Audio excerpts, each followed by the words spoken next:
Hey, what's going on guys? Oscarmini here, and here's my review of the Xiaomi Redmi Note 8.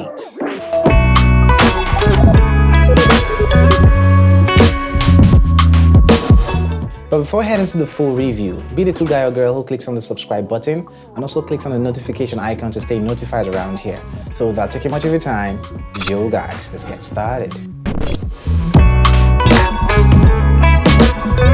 As the custom has always been for Redmi devices, unboxing is quite straightforward, with the little box coming up first and then the device itself. Next up are the charger and the USB Type-C cable. The little box houses the SIM ejector tool, paperwork and the TPU case. As usual and as expected for this kind of Xiaomi devices, there is no earphone with this device. Setting the Note 8 up took a little longer than usual for some reason, and I got the device up and running in 4 minutes. So basically the first thing you get to notice on this device is MIUI. Although I felt a little uncomfortable while I made the switch from the Mi A3, which I last reviewed, to the Xiaomi Redmi Note 8, I quickly grew to love it in a matter of minutes. It kinda feels to me as though this is the perfect size for smartphones right now. It definitely feels well built, with the front and back being made out of Gorilla Glass for scratch protection. The edges are rounded, and generally, I tend to like this design, especially the Neptune Blue variant I have here. The left side has a dual nano SIM tray with a dedicated micro SD card slot expandable to 256GB, while the right side features the power button and the volume rocker keys. The top has a noise cancelling mic and an IR blaster to control electronics, and finally the bottom side has the 3.5mm jack ports, dual openings for the mouthpiece, USB Type-C and a down-firing speaker grills. Now flipping this device to the back reveals a quad camera setup. That's 4 cameras at the rear, an LED flash, the fingerprint biometric sensor, and then the Redmi branding at the bottom.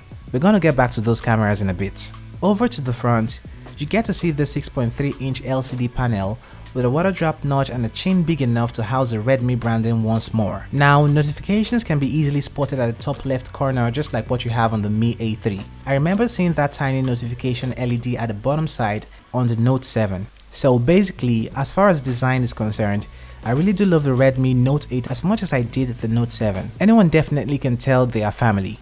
One thing though to take note of is the camera bump, which would have your device rocking the table without that TPU case. The bump is quite huge though.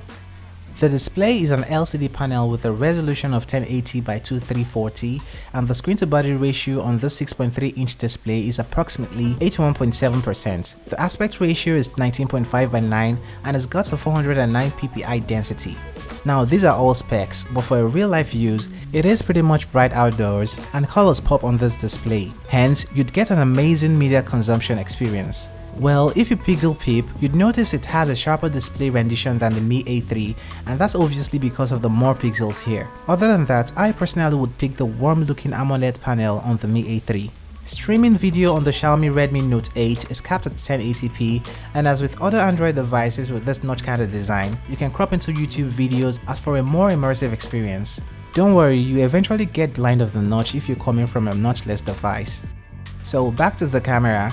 You have a 48MP main shooter, an 8MP ultra wide, a dedicated 2MP micro shooter, and a 2MP sensor for depth information. In my few days of use so far as my daily driver, I tried to capture memories just like a regular user would point and shoot, and the photos came out to be very much good as long as the lighting was right. Low light photos are not that great here though.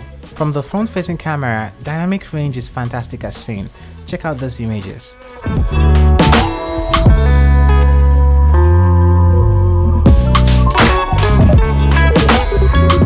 Portrait mode on the other hand does a great job also, and here are samples. More so, I tried taking photos with a macro lens and noticed that I really wouldn't find myself needing that lens, especially with the 2MP it's got. When it comes to the front facing camera, we have a 30MP sensor which yet again shoots nice pictures with good lighting. Portrait mode is amazing with nice edge detection. In a few weeks, I'll probably have a video where we check out Gcam on this device. When it comes to video, the rear main shooter records up to 4K at 30 frames per second and 1080 at up to 120 FPS for slow-mo. The video at 1080 is stabilized unlike the unstabilized footage you'd get at 4K. The front-facing camera lens on the other hand makes videos at 1080p max, and this isn't bad if you ask me. It's right there at the top when you compare with the competition. And this is the front-facing camera test for the Xiaomi Redmi Note 8. I took this video at almost 7 p.m, so it wasn't that bright, yet the video came out usable. I will be having a detailed camera review in a couple days on this smartphone. Performance on the Xiaomi Redmi Note 8 is impressive. I mean, we all expected that, obviously, with the Snapdragon 665 chipset paired with the 4GB of RAM and 64GB storage, as that's the variant I have.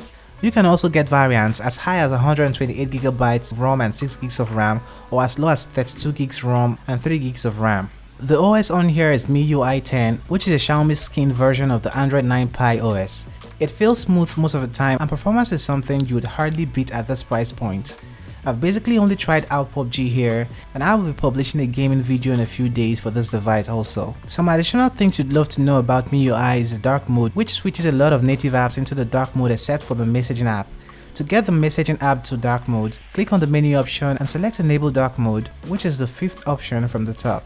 The benchmark scores for the Xiaomi Redmi Note 8 can be seen on the screen. Battery life here is amazing, just like we had on the Xiaomi Redmi Note 7.